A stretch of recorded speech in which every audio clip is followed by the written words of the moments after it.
Muy buenos días, muy buenas tardes o muy buenas noches tengan todos ustedes, queridos amigos, queridas amigas, y sí, claro que no, digo, claro que sí, por supuesto, todos ustedes, los que están en medio, bienvenidos una vez más a este subprograma favorito, el Círculo de Lectura, el lugar en donde nos dedicamos a leer, a dar nuestra opinión y hacer enojar a todos los que les molesta que interrumpa yo la lectura, pero que no se cambien de canal porque nadie tiene contenido cultural interesante. No es cierto, nadie es una palabra muy amplia. Y la verdad sí he topado otras personas que hacen esto y se me hace algo muy interesante, la verdad, güey. Qué padre que hagamos más pendejos, digo, abramos más marihuana, digo, abramos más gente interesante que le guste hacer estas cosas.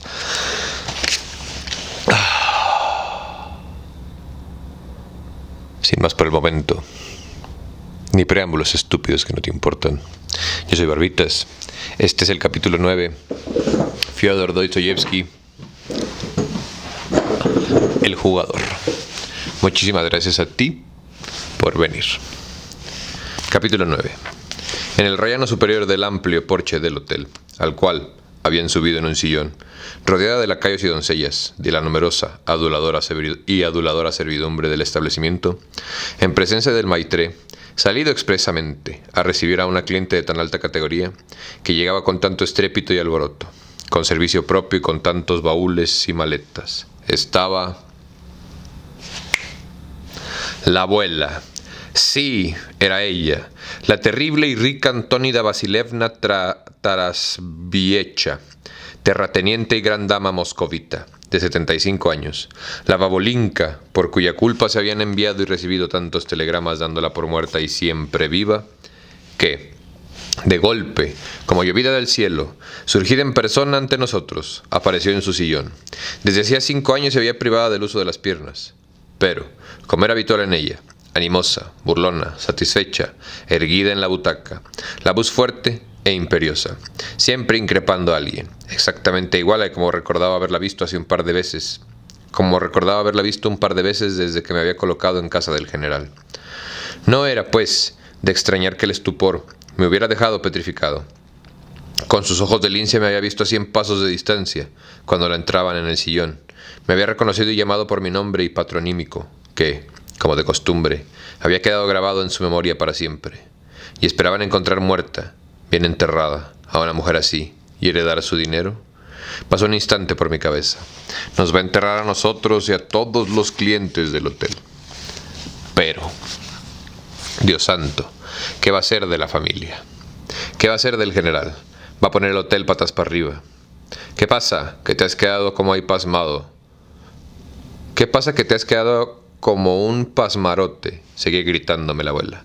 ¿Acaso no sabes saludar ni dar los buenos días? ¿O es que te has vuelto muy orgulloso? ¿Acaso no me has reconocido? ¿Te das cuenta, potapich? Dijo dirigiéndose a un viejecillo de pelo blanco con frac, corbata blanca y rosada calva, su mayordomo que le acompañaba en el viaje. ¿Te das cuenta? No me reconoce. Ya me habían enterrado, enviando telegrama tras telegrama. ¿Ha muerto o no ha muerto? Sí, lo sé todo. Ya ves, aquí estoy, tan viva. Hablemos de plot twist chingones, güey. Pero Antonida Vasilievna, ¿por qué iba a decirle yo ningún mal? Dije en tono alegre al recuperar el ánimo. Simplemente estaba sorprendido.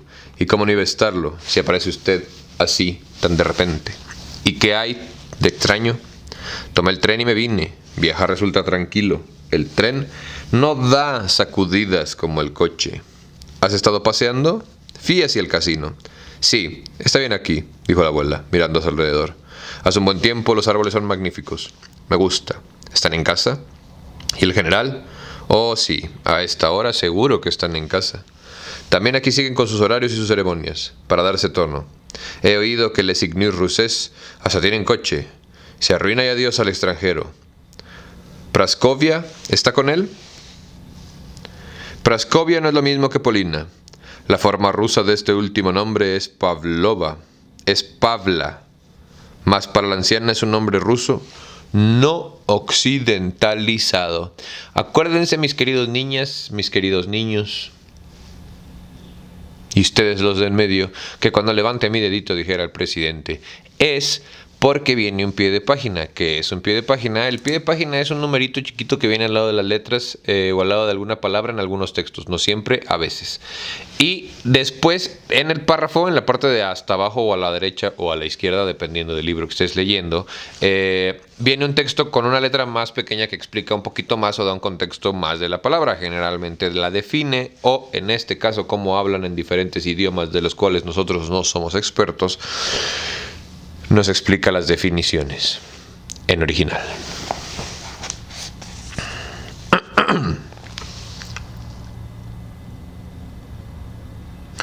Praskovia está con él. Polina Alexandrovna está con el general. Y el francesito, parece que les estoy viendo. Alexei Ivanovich, enséñame el camino.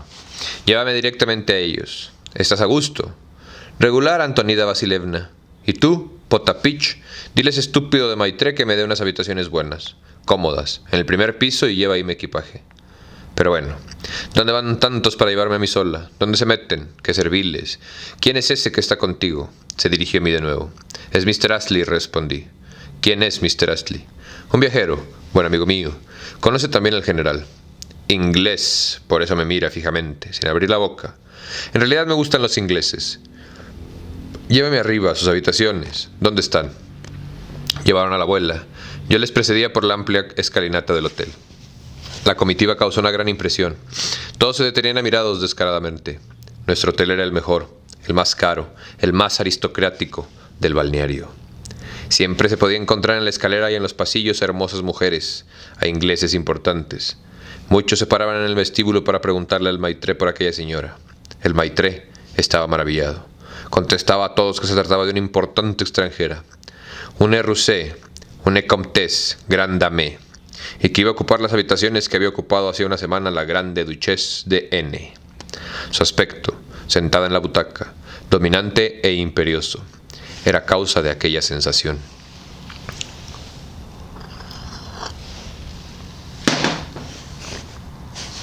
A todo el que se cruzaba con ella lo examinaba de pies a cabeza, sin disimular la curiosidad, y me preguntaba en voz alta quién era.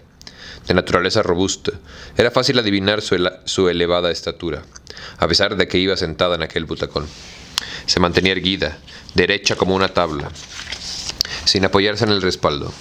Llevaba la cabeza, grande, de cabellos blancos y rasgos acusados, siempre muy alta, su mirada altiva y provocadora, y sus ademanes bruscos eran completamente naturales. A despecho de sus 75 años, conservaba cierta frescura en el rostro y una buena dentadura. Llevaba un vestido negro, de seda y una cofia blanca. Aparte, acuérdate que antes la gente vivía mucho menos años, güey. O sea, 75 si estamos hablando de alguien muy longevo para esa época. La neta, se morían como a los 60, güey. 50. Me interesa muchísimo, me susurró Mr. Astley, que subía a mi lado. Sabe lo de los telegramas, pensé.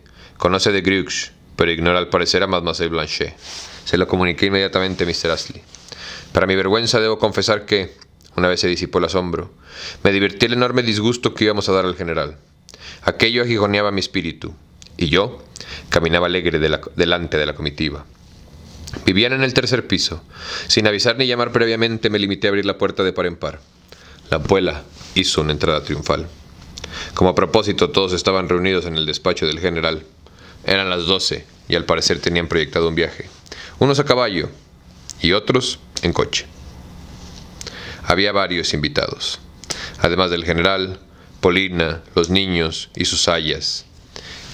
Aya es una manera de ese lado del mundo de decirle a la nana, a la sirvienta, pero no es la sirvienta porque no hace el aseo, güey, nada más cuida a los niños. Es como una, pues como otra matrona, güey, como otra versión de la mamá contratada, comprada.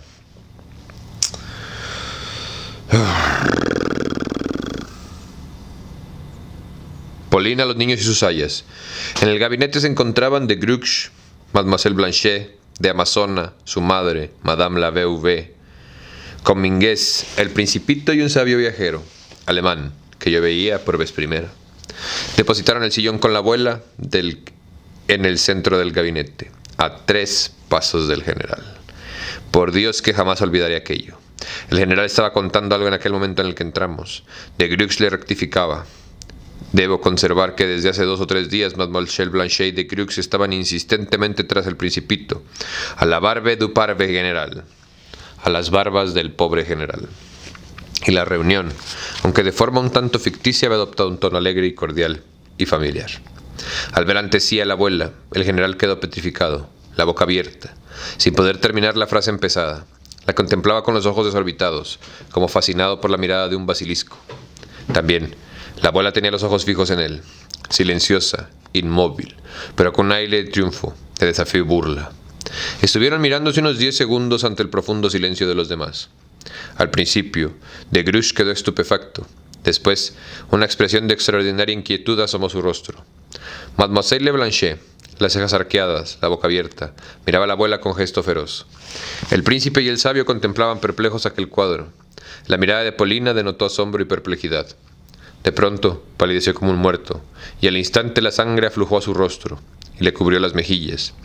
En efecto, aquello era una catástrofe para todos. Yo me limitaba a mirar alternativamente a la abuela y a los demás presentes. Mr. Astley se mantenía aparte, tranquilo y ceremonioso como de costumbre. «Aquí estoy, en lugar del telegrama», profirió finalmente la abuela respondiendo el silencio. «¿Qué? ¿No me esperabais? Antónida Vasilevna, querida tía, ¿cómo tú aquí?», balbuceaba el desdichado general. Si la abuela hubiera permanecido callada unos segundos más, al general le hubiera dado un síncope. ¿Qué cómo? Cogí el tren y me vine.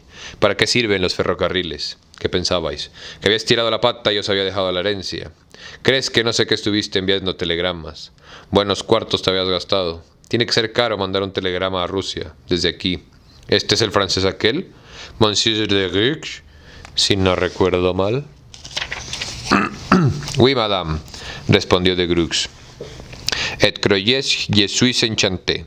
Votre santé. C'est un miracle. Vos bur ici. Une surprise charmante. Sí, señora, y creo que estoy encantado. Su salud es un milagro. Verla a usted aquí una sorpresa deliciosa. En francés, en el original.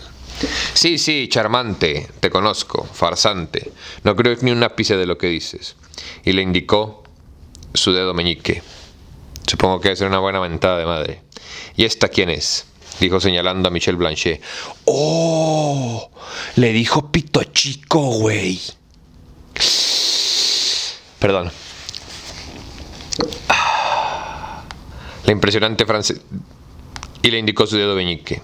¿Y esta quién es?, dijo señalando a Mademoiselle Blanchet. La impresionante francesa vestida de amazona. El látigo en la mano le había llamado la atención. ¿Es de aquí?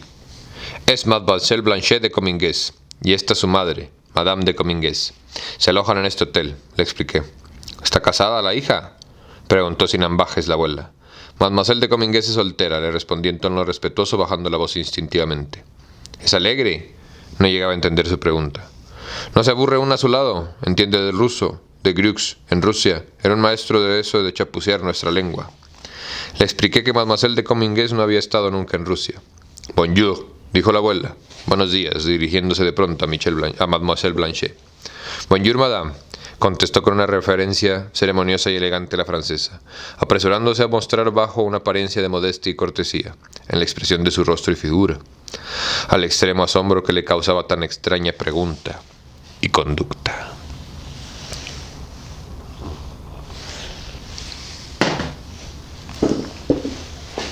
Oh, baja los ojos, hace remilgos y melindres. Ya se ve qué pájara es. Será actriz. Me ha alojado en este mismo hotel, en el primer piso. Se dirigió repentinamente el general.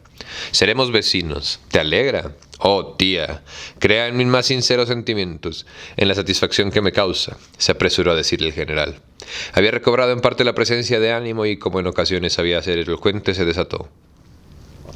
Estábamos tan alarmados y preocupados desde que nos enteramos de su enfermedad. Las noticias que nos llegaban no dejaban ninguna esperanza y de pronto... «¿Estás mintiendo para qué mintiendo?», le interrumpió la abuela. «¿Pero cómo?», la interrumpió a su vez el general y levantó la voz simulando no haber oído aquel «le estás mintiendo». «¿Cómo se ha decidido a hacer un viaje semejante? ¿Convendrá conmigo en que, a su edad y con su salud, resulta todo tan inesperado? Tiene que comprender nuestra sorpresa, pero estoy tan contento, y todos nosotros, Esbozó una sonrisa de ternura y entusiasmo. Nos esforzaremos para hacer su estancia aquí lo más agradable posible. Bueno, ya está bien de habladurías vanas, disparates como de costumbre. Sabré apañarme yo sola para pasar el rato. Tampoco pienso rehuiros. No os guardo rencor. Pregúntase cómo he venido, pues de la forma más sencilla. No me explico por qué tanto asombro. Hola, Praskovia. ¿Qué haces aquí? Buenos días, abuela, dijo Polina aproximándose a ella. ¿Qué tal le ha ido el viaje? Por fin una pregunta sensata y no estos ayes y suspiros. Ya sabes lo que pasa. Acaban por hartarse de tanto guardar cama y de tanto medicamento inútil. Así que eché a todos los médicos y llamé al sacristán de San Nicolás. Ya había curado de la misma enfermedad a una campesina, con polvo de heno. Y bien, me ayudó. Al tercer día empecé a sudar y me levanté. Volvieron a reunirse los médicos alemanes, se aclararon los lentes y sentenciaron. Si se decide tomar una cura de aguas en el extranjero, la obstrucción desaparecerá. ¿Y por qué no hacerles caso?, pensé yo. Los Dursachugin estaban escandalizados. Pero si no va a llegar viva. En un día hice mis maletas, cogí a la doncella, a Potapich, al lacayo Fiodor. Desde Berlín le mandé a casa y vi que no lo necesitaba, que podía pasarme sin él. Y en marcha. ¿Ya vieron cómo se llama su lacayo Fiodor, güey? Fiodor Dostoyevsky aparece en su libro, así como ¿cómo se llamaba el viejito de los superhéroes que siempre salía en sus películas? ¡Ah! ¡Qué emoción! Descubrir estas cosas, güey, juntas, además. La verdad a mí sí me emociona. Al lacayo Fiodor, desde Berlín lo mandé a casa. Vi que no lo necesitaba, que podía pasarme sin él. Y en marcha. Vine en un compartimiento especial. Y en todas las estaciones se encuentran mozos de cuerda, dispuestos a llevarte a cualquier parte por 20 kopecks. Vaya habitaciones que habéis alquilado, concluyó mirando a su alrededor. ¿Con qué dinero, querido? Si lo tienes todo hipotecado. Solamente al francés le debes una fortuna. Lo sé todo. ¿Yo? Tiita, empezó el general turbado. Estoy sorprendido. Creo que puedo ahorrarme la necesidad de que me fiscalicen los gastos. Además, estos no superan mis ingresos y nosotros aquí. ¿Con qué no superan, Ya habrás despojado a tus hijos de lo poco que les quedaba, ¿no es así, tutor? Después de esto, después de tales palabras, replicó el general indignado. No sé qué... Claro que no sabes. Estarás pegado a la ruleta. Te habrás quedado sin blanca. El general no sabía lo que le pasaba. Parecía ahogarse en el flujo de sentimientos que le agitaban. Yo, a la ruleta, un hombre de mi clase. Piense lo que dice. Usted no está bien del todo. No mientas, anda. Seguro que tú no te puedes apartar. Mientes. Hoy mismo iré a ver la ruleta. Tú, Praskovia, tienes que explicarme dónde está. Y tú, Alexei Ivanovich, me acompañarás. Potapich, toma nota de todos los sitios que merecen visitarse. ¿Qué se puede ver aquí? Se dirigió de nuevo a Polina. Cerca de aquí están las ruinas de un castillo. Luego, el Schallenberg. ¿Qué es eso del Schallenberg? ¿Un bosque? No, una montaña. Tiene una pointe. ¿Qué es eso de una pointe? El punto más alto de la montaña. Está cercado. Desde ahí se abre una vista incomparable. Habrá que subir la botaca a la montaña. ¿Crees que podrán? Se pueden encontrar portadores, dije yo. En ese momento se acercó Fedoisa, el aya, con los hijos del general. Pero ves lo que te digo, bebé. Grabo en periodos de 15 minutos porque la cámara se paniquea, güey. Bueno, el que se paniquea soy yo, güey, porque soy bien idiático, güey. Y a veces no me doy cuenta, cabrón, con este libro. O sea, no me doy cuenta, me traga, me absorbe. Y eso me encanta. ¡Pah!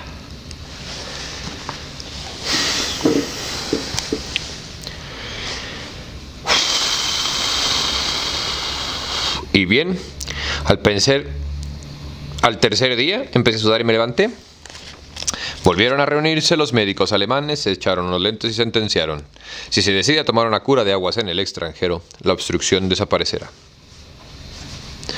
Bla, bla, bla, bla, bla, bla, bla. Acá. Con que no superan, ¿ah? Ya habrás despojado a tus hijos de lo poco que les queda. ¿No es así, tutor? Después de tales palabras, replicó el general indignado. No sé qué... Claro que no sabes. Estarás pegado a la ruleta. Todo se lo reí, ¿no? Sí, todo eso ya lo leí. Pero bueno, te decía. Este libro tiene la impresionable, para que se aprendan esa palabra nueva que acabamos de inventar. Impresionante capacidad de absorberme, güey. O sea, así. Todo lo bueno tiene la capacidad de absorber tu atención. Todo lo malo tiene la capacidad de hacerte disasociar.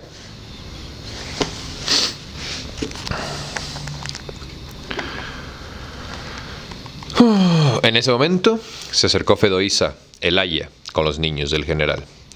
Bueno, nada de besuqueos. No me gusta besar a los niños, todos tienen mocos. ¿Cómo estás, Fedosia? Aquí se está muy bien, pero que muy bien. Antonida Vasilevna, respondió Fedosia. ¿Y usted, señora? Nos ha tenido muy preocupados. Lo sé. Tú, al menos, eres un alma sencilla. Todos estos son invitados. Se dirigió de nuevo a Pulina. ¿Y ese enclenque de las gafas quién es? El príncipe Nilsky, abuela, le susurró Pulina. Ah, con qué ruso. Creía que no me podía entender. Espero que no lo haya oído. A Mr. Astley ya le he conocido. Ahí le veo, dijo al advertirle. Buenos días, se dirigió de repente el inglés. Mr. Astley le saludó con una inclinación de cabeza. ¿Qué me dice usted? Diga algo. Tradúceselo, Polina. Polina se lo tradujo. Le diré que estoy encantado de conocerla y que me alegra que se encuentre bien, contestó serio, pero extremadamente solícito Mr. Astley. Se lo tradujeron. Aquellas palabras evidentemente le gustaron. Qué bien saben contestar los ingleses, observó. No sé por qué siempre me han sido simpáticos. No hay comparación posible con los franchutes. Venga a verle, le dijo a Mr. Astley. Procuraré no aburrirle demasiado. Tradúceselo y dile que paro aquí, en el primer piso, aquí abajo, ¿entiende? Repetía señalando el suelo con el dedo. Aquella invitación encantó al inglés. La abuela examinó a Polina de pies a cabezas, con mirada atenta y satisfecha. Te querría, Praskovia, dijo de repente, porque eres una buena muchacha, la mejor de todos. Pero tienes un carácter que... Bueno, a mí tampoco me falta. A ver, date la vuelta. ¿No es un postizo eso? No, abuela, es mi pelo. Me alegro. No soporto esa estúpida moda de ahora. Esa estúpida moda de ahora, güey. O sea, ¿ves cómo vivimos en el puto pasado? Todavía las niñas se pelean, güey, por ponerse extensiones y se sienten bien perras porque traen ahí pelo de quién sabe quién puesto que les llegas a las nalgas, güey. ¿A poco no? ¿A poco no conoces una perra básica que así es, güey? ¿Cuántas de ustedes no son así, poniéndose pelo de quién sabe quién chingados? Desde que la abuela del general, güey. Vivimos en la perra edad media y no nos hemos dado cuenta, carajo. ¿No es un postizo eso? No, abuela, es mi pelo. Me alegro. No soporto esa estúpida moda de ahora. Eres muy bonita. Si fuera un caballero me enamoraría de ti. ¿Qué haces que no te casas? Bueno, ya es hora de que me vaya. Tengo ganas de pasear. Tanto tren acaba por hartar. ¿Qué? ¿Sigues enojado? Se dirigió el general. Por Dios, Tita, ¿por qué iba a estarlo? Se apresuró a decir el general, que había recobrado el buen humor. Comprendo que a sus años se te vie el estombé en enfance, me susurró de Grux. Esta vieja chochea, en francés original. Me susurró de Grux. Quiero verlo todo. ¿Me cederás a Alexei Ivanovich? Dijo la abuela. Oh, ¿cómo no? Pero yo mismo y Polina, Monsieur de Grux, todos nos sentiremos honrados de acompañarlos. Mais, madame, cela será un placer. Pero, señora, será un fraser, en francés original. Se volvió hacia ella de Grux con una sonrisa encantadora. Menudo placer. Me haces gracia, amigo.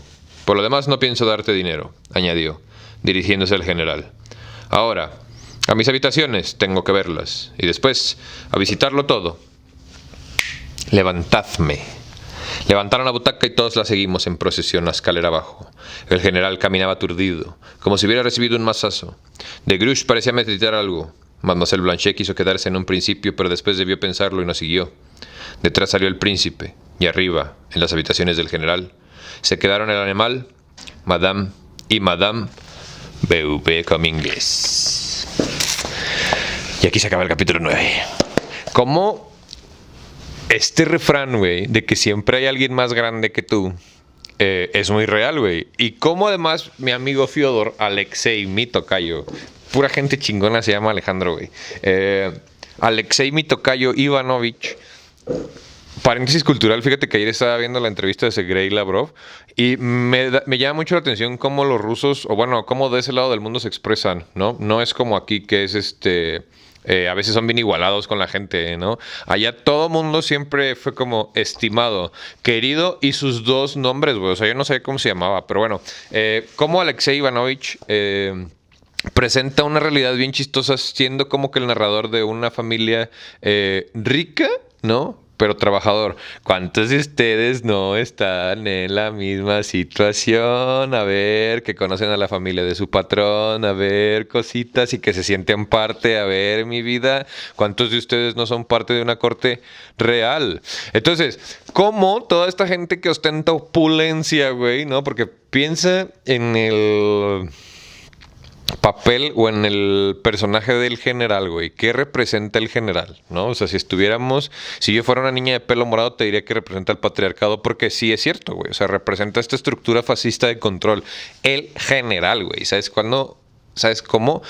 Además, no es cualquier gato de la milicia, ¿sí me entiendes? O sea, es el general.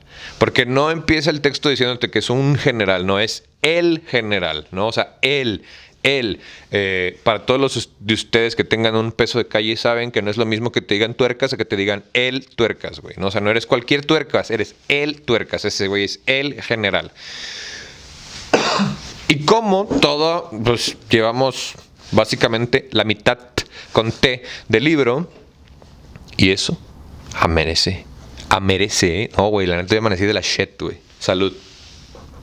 Y eso merece que brindemos con la taza del ¿y si hacemos un muñeco para quemar al capital? Pero entonces, después de este paréntesis cultural patrocinado por la neurodivergencia, ¿cómo esta estructura de control femenino? Porque ya saben, aquí Barbitas, filósofo, piensa que necesitamos ser hombres para entender a las mujeres porque papi, de ahí venimos. La única manera de llegar a este mundo es a través de una vagina y la única manera de irse es cualquiera. Entonces, bueno, para la humanidad y para la mitad de los animales, güey, porque pues las hembras animales, por lo que tengo entendido, también tienen vagina, ¿sí me entiendes? Entonces, pero bueno, hay que hablar de otra cosa. Y cómo también me gustaría que pensésemos un poco de lo que eran los trenes, güey, ¿no? Siempre se te ha dicho que los enfermos no pueden viajar porque el viaje es difícil. Y aquí Fyodor nos acaba de presentar cómo una señora de 75 años en una época en la que la gente vivía promedio de 40-50, güey, se pudo desplazar, ¿no? Al parecer hasta entre países, güey, en un viaje larguísimo, cuando no podía ni siquiera caminar, en tren. Y pensar que en mi país hay pinche gente gata y naca, güey, que piensa que el que tengamos un tren que une el sur con el norte es malo porque Estados Unidos se va a enojar, güey. Chinguen a su madre cada vez que respiren. Capítulo 10. En los balnearios. Y pienso que en toda Europa. Los gerentes y maitrés del hotel, a la hora de asignar habitaciones a los clientes, se guían menos por los deseos y exigencias de estos que por la propia y personal opinión que se forman de ellos. Hay que reconocer que rara vez se equivocan, pero con la abuela, indudablemente exagerado en el conseguirle unas habitaciones tan lujosas. 4 piezas, magníficamente amuebladas, con cuarto de baño, dependencias para la servidumbre, una habitación especial para doncella, etcétera, etcétera. En efecto, hace unas semanas se había alojado en aquellas habitaciones una grande duquesa, pues, cosa que se comunicaba enseguida a todos los clientes nuevos para realzar el valor de los aposentos. Guácala, güey. Le enseñaron, mejor dicho, la pasearon por todas las habitaciones y ellas las examinaba atenta y severamente. El maitre, que es el gerente, güey, el encargado del turno. Ese es un maitre. Un hombre calvo, ya entrado en años, la acompañó con mucha deferencia durante aquella primera inspección. No sé por quién la habrían tomado, pero creo que por una persona importante y, sobre todo, muy rica. Te tratarán como te presentes y como tú te trates a ti mismo. La inscribieron como Madame le General, Princesa de Tarasevicheva, a pesar de que la abuela jamás había ostentado este título. Criados propios, un compartimiento particular en el vagón, un sinfín de baúles, maletas y hasta arcas inútiles que llegaron junto con la abuela, sirvieron para cimentar su privilegio. Para cimentar su prestigio. Y el sillón, la voz brusca y exigente, sus preguntas excéntricas, hechas con desenfado y con un tono que no admitía réplica. En una palabra, toda la figura de la abuela era erguida, brusca, autoritaria. Acabaron por granjearle la veneración general. Durante la inspección, la abuela ordenaba de pronto para el sillón, señalaba algún detalle del mobiliario y hacía las más extrañas preguntas al maitré, respetuosamente sonriente, pero un poco asustado. Preguntaba en francés que, por lo demás, hablaba bastante mal. Así que habitualmente yo tenía que traducir sus palabras. Las respuestas del maitré no le gustaban y, en la mayoría de los casos, le parecían poco satisfactorias. Además, sus preguntas no venían al caso, y Dios sabe por qué las hacía. Por ejemplo, se detuvo ante un cuadro, una débil copia de un célebre original de un tema mitológico. ¿De quién es este retrato? El maitré respondió que, probablemente sería de alguna condesa. ¿Cómo? ¿No lo sabes? ¿Vives aquí y no lo sabes? ¿Por qué está colgado aquí? ¿Por qué tiene los ojos viscos?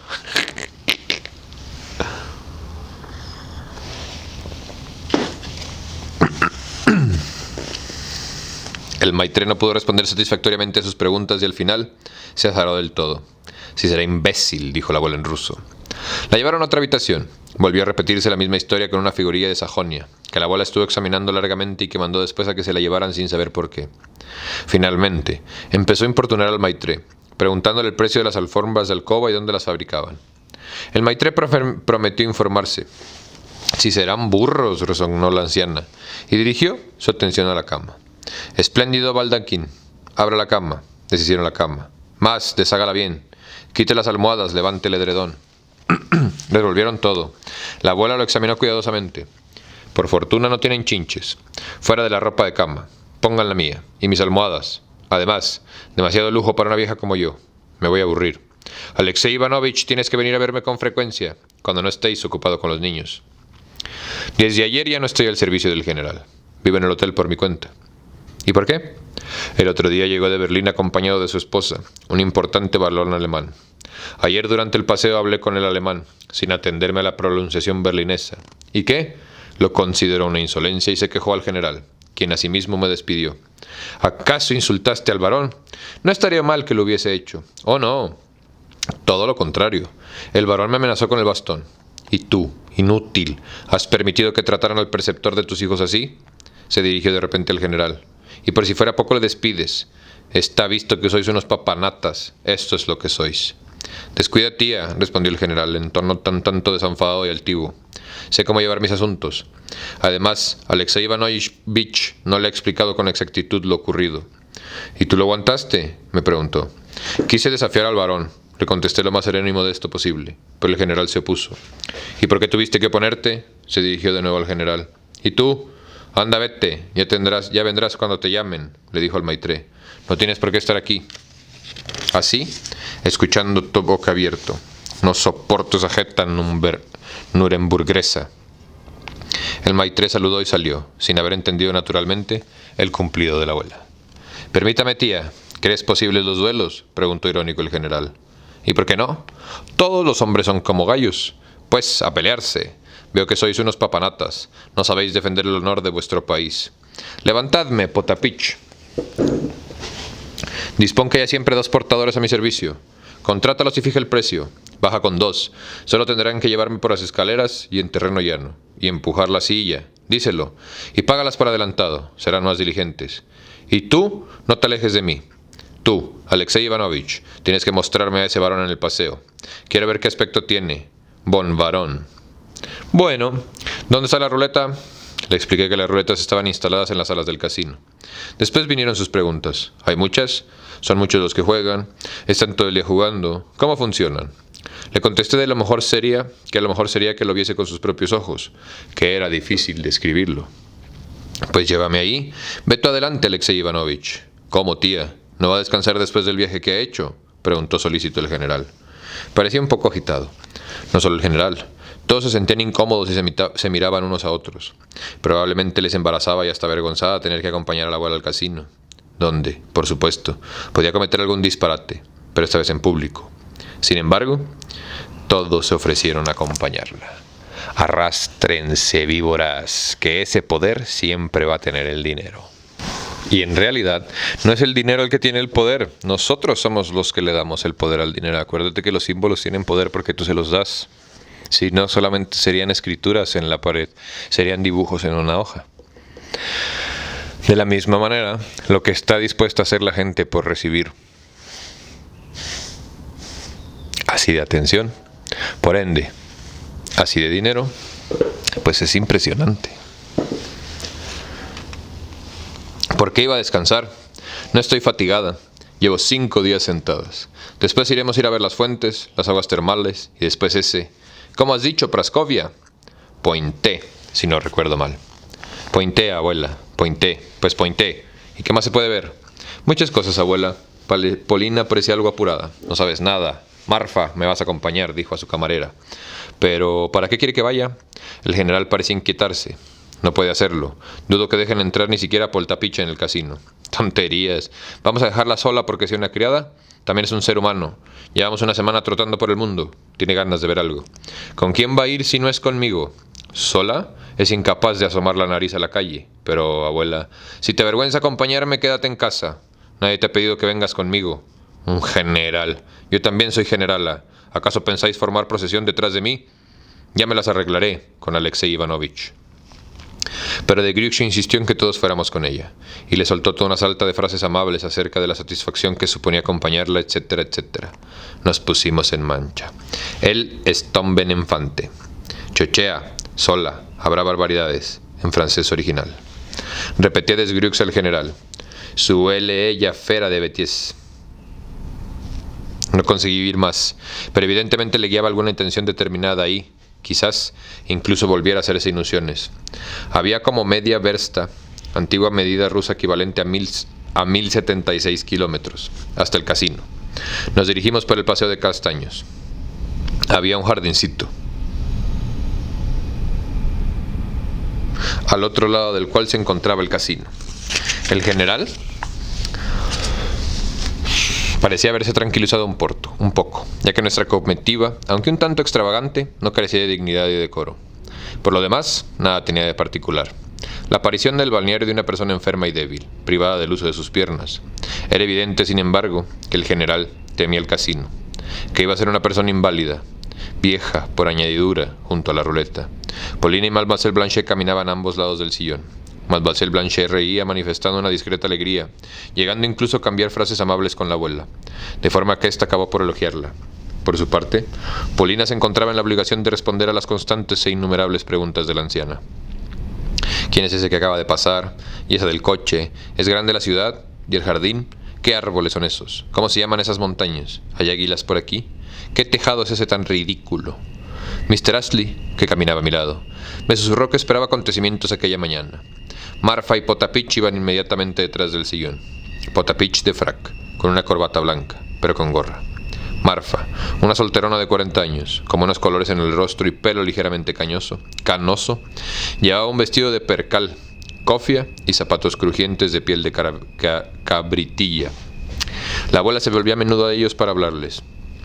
De Griux y el general se habían quedado un poco rezagados y discutían acaloradamente. El general estaba muy decaído. De Griux le hablaba en tono resuelto. Quizás intentara animar al general. Evidentemente, le estaba dando algún consejo. Pero la abuela había pronunciado ya la frase fatal. No te daré dinero. ¿Acaso al francés aquella frase le pareciera inverosímil? Pero el general conocía a su tía. Advertí que de Griux y Mademoiselle Blanchet continuaban cambiando miradas. El príncipe y el alemán viajero estaban al final de la alameda. Se habían quedado atrás y marcharon en otra dirección.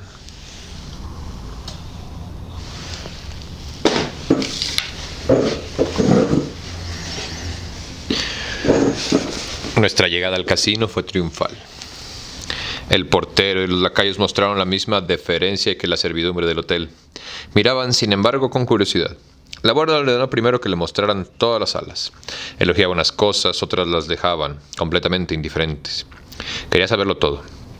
Llegamos por fin a las salas del juego. El lacayo que, apostado como un centinela, se hallaba junto a la puerta cerrada, la abrió de golpe de par en par, como impulsado por la sorpresa. La aparición de la abuela en la ruleta causó profunda impresión en el público. En torno a las mesas de la ruleta y a la de 30-40, al otro extremo de la sala había unos 150 o 200 jugadores, formando varias filas. Los que habían conseguido abrirse paso hasta las mesas se mantenían, como de costumbre, tenazmente en sus sitios, sin cederlos, hasta que perdían todo, pues no se permite quedarse ahí como simple espectador y ocupar un puesto, a pesar de disponer de sillas. Raros eran los jugadores que se sentaban, sobre todo cuando había una gran afluencia de público.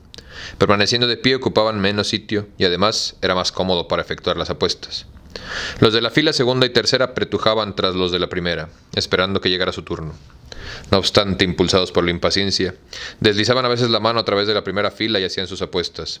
Incluso desde la tercera fila, se las componían para hacer sus posturas.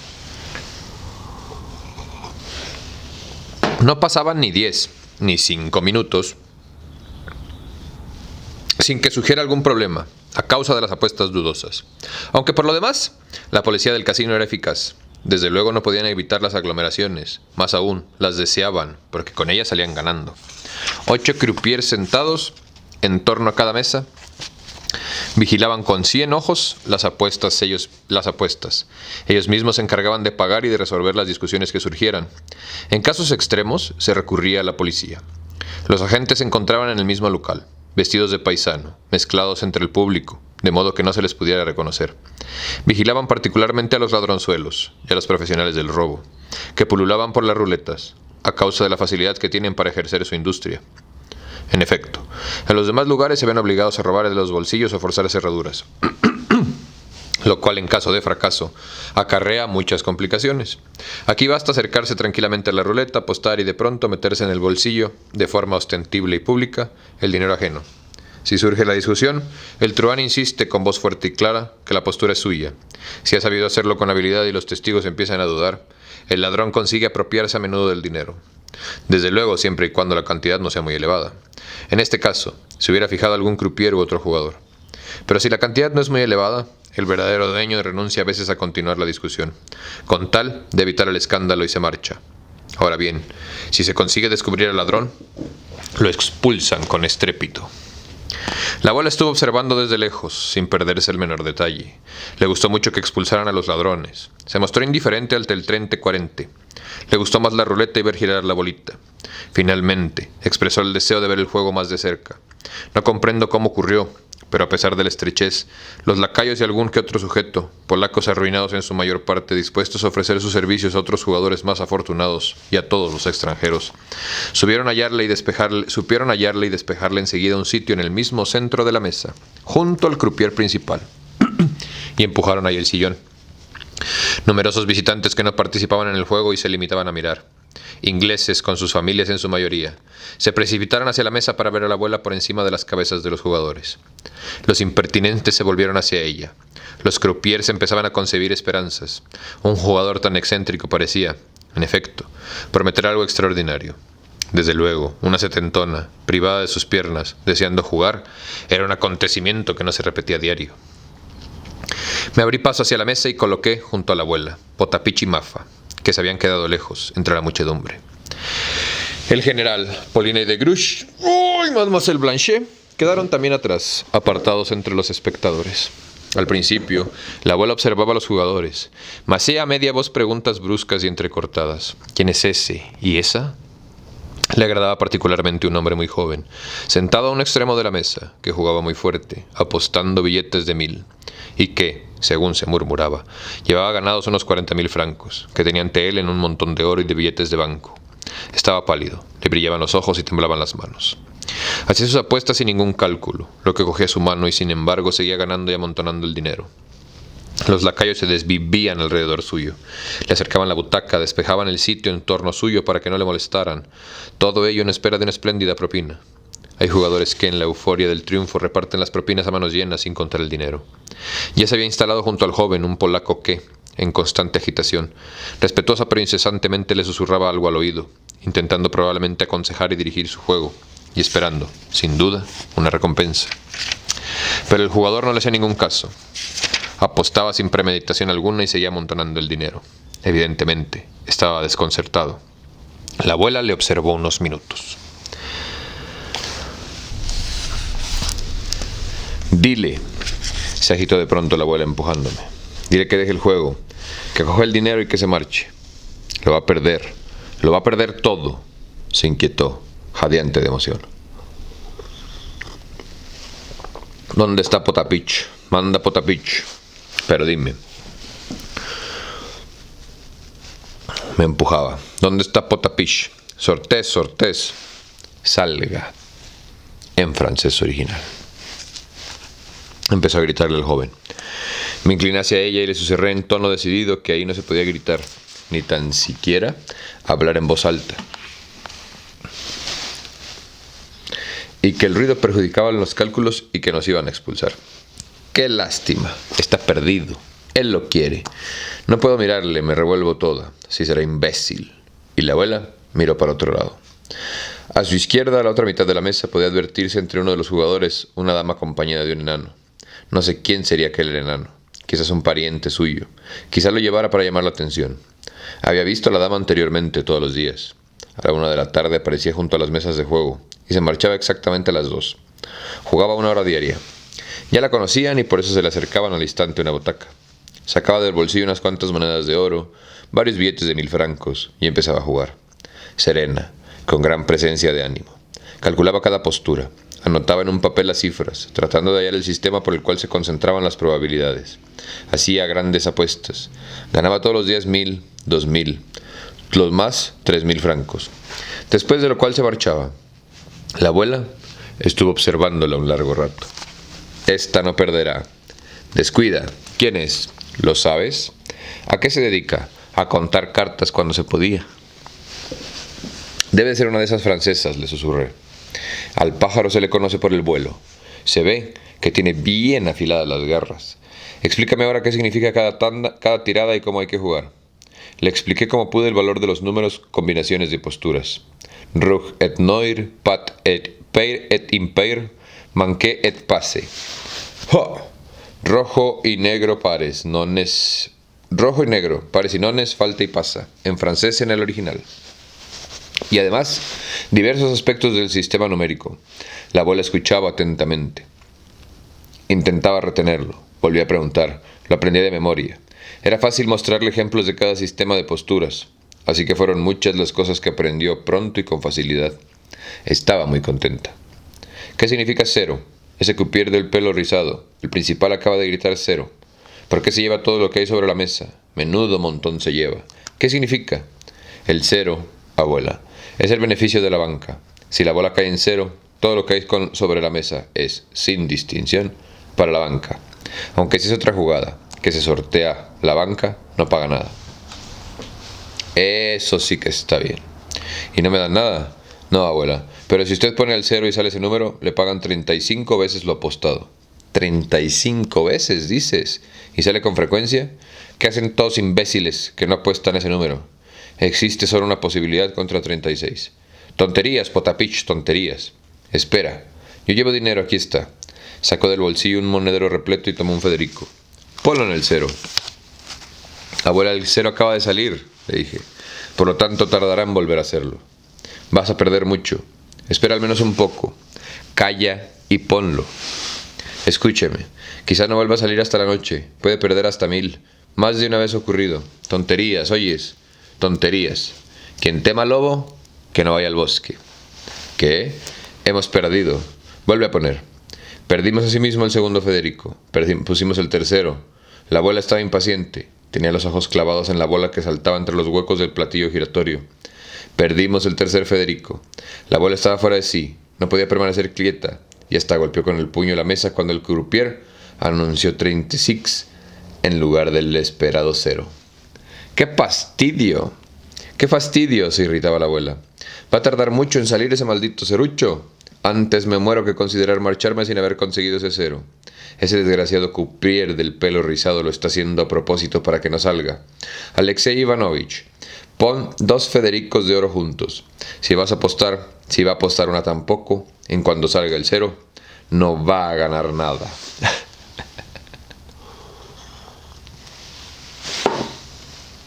Haz el favor de ponerlos, no son tuyos. Puse los 2 Federicos. La abuela rodó largo rato el platillo, por fin dejó de saltar. La abuela se trasmeció, me apretó la mano y de pronto... ¡zas! 0, anunció el croupier. ¿Lo ves? ¿Lo ves? Se volvió hacia mí la abuela radiante y satisfecha. ¿No te lo había dicho? El propio señor me aconsejó que pusiera 2 Federicos de oro. ¿Cuánto me van a dar? ¿Por qué se retratan? Potapich, Marfa, ¿dónde están todos? Potapich. Potapich. Abuela, cállese, le repetí en voz baja. Potapich está junto a la puerta y no le dejarán pasar. Mire, abuela, ya le dan el dinero, tómelo. Le tendieron un pesado cartucho de papel azul sellado con 50 Federicos, más 20 Federicos sueltos. Acerqué el montón a la abuela con la raqueta. Faites-le jeu, messieurs, faites-le jeu, messieurs. Rien ne va plus. Hagan juego, señores, no va más. Invitando a jugar y disponiendo a jugar la ruleta. Dios mío, nos hemos retrasado. Ya empiezan a jugar, pon, se inquietaba la abuela. Pero no te duermas, date prisa, decía Fredecí empujándome con todas sus fuerzas. ¿Dónde pongo, abuela? Al cero, otra vez al cero. Pon mucho. ¿Cuánto tenemos? 70 Federicos, no escatimes, y pon 20 de golpe. Pero la abuela, sea razonable. Suele ocurrir que no salen 200 veces seguidas. Le aseguro que si sigue así se va a arruinar. Déjate de tonterías y ponlo. Estás gastando saliva en balde. Yo sé lo que hago. Temblaba furiosa la abuela. El reglamento prohíbe hacer posturas superiores a los 12 Federicos al cero, abuela. Eso es lo que pongo. ¿Cómo que lo prohíbe? No estarás mintiendo, monsieur. Empezó a empujar al croupier, sentado a su izquierda, que se disponía a lanzar la bola. Con bien cero, Ducé. ¿Cuánto al cero? ¿12? Se lo expliqué rápidamente al francés. Oui, madame, le confirmó cortésmente el croupier. Así, como toda apuesta individual no puede, de acuerdo con el reglamento, superar los 4.000 florines. No, pues truenan a la banca, güey. Añadió el título de explicación. Bueno, no hay nada que hacer. Pon 12. Le jeu de fight. Juego hecho, en francés original, gritó el croupier. El platillo giró y salió el 13. Habíamos perdido. ¡Otra vez! Exclamó la abuela. Gritaba la abuela. Y yo ya lo intentaba oponerme y encogiéndome de hombros volví a poner 12 Federicos. El platillo giró largo rato. La abuela temblorosa le seguía con la vista. ¿Creerá en serio que puede volver a ganar en el cero? Pensaba yo, observándola asombrado. Una obsesión de absoluto conocimiento. En el triunfo resplandecía en su rostro. Una seguridad infalible de que de un momento a otro iban a gritar ¡cero! La bola saltó a la casilla. ¡Cero!, exclamó el croupier. ¿Qué te decía? Se volvió hacia mí la abuela con gesto triunfal y furioso. Yo era el jugador. Lo sentí en aquel mismo momento. Me temblaban los brazos y las piernas. Creía desvanecerme. Desde luego, era raro que en una de las 10 tiradas salieran 3 ceros. Pero no había por qué sorprenderse. 2 días antes yo mismo había sido testigo de cómo salían 3 ceros seguidos. Y pude oír cómo uno de los jugadores, que anotaba celosamente las jugadas en un papel, observaba en voz alta que el día anterior ese mismo cero había salido una sola vez en toda la jornada. Al pagarle, trataron a la abuela con el respeto y atención particulares que se merece quien ha sido el máximo ganador. Le correspondían exactamente 420 Federicos, es decir, 4.000 florines y 20 Federicos. Esta última cantidad se la dieron en oro, los 4.000 florines en billetes de banco. Ahora la abuela ya no llamaba a Potapich. Estaba demasiado ocupada. Ya no empujaba a nadie, ni temblaba aparentemente. Su temblor era, si puedo expresarme así, interior. Había concentrado toda su atención en algo, como dispuesta a tomar una determinación. Alexei Ivanovich, el croupier dijo que se podía apostar a golpe 4.000 florines, ¿no es así? Ten, ponlos al rojo. Es inútil tratar de disuadirla. El platillo empezó a girar. ¡Rouge! Rojo en francés, gritó el croupier. Estos nuevos 4.000 florines le daban en total 8.000. Deme 4.000 y los otros 4.000 vuelve a ponerlos al rojo, me ordenó la abuela. Hice una vez más la postura de 4.000 florines. ¡Rogue!, anunció de nuevo el croupier. En total, 12.000. Dámenos, el oro aquí, al monedero. Los billetes, guárdalos tú. Basta. A casa. Que aparten mi sillón. Y con esto le vamos a dejar hoy. Sí, con esto le vamos a dejar hoy. Capítulo 10. Perdón, con eso le vamos a dejar hoy. Muchísimas gracias por venir a este ejercicio de resistencia cultural. Me parece muy interesante el tema de la suerte, ¿no? Y cómo la numerología juega con nosotros y la probabilidad y la estadística que realmente no entendemos. Creo honestamente en esta imagen conspiranoica de Mliser, que la forma en la que se nos explica la historia y las matemáticas está hecha tan confusa para que en realidad no la entendamos, porque no quieren que logremos lo que pudiésemos lograr. Pero esa es solo mi conspiración. Esa es solo mi concepción conspiranoica del mundo. Te doy las gracias a ti por venir y por seguir siendo parte de este ejercicio de resistencia cultural. Que tengan muy bonito día, muy bonita tarde o muy bonita noche. Y nos vemos pronto. Adiós.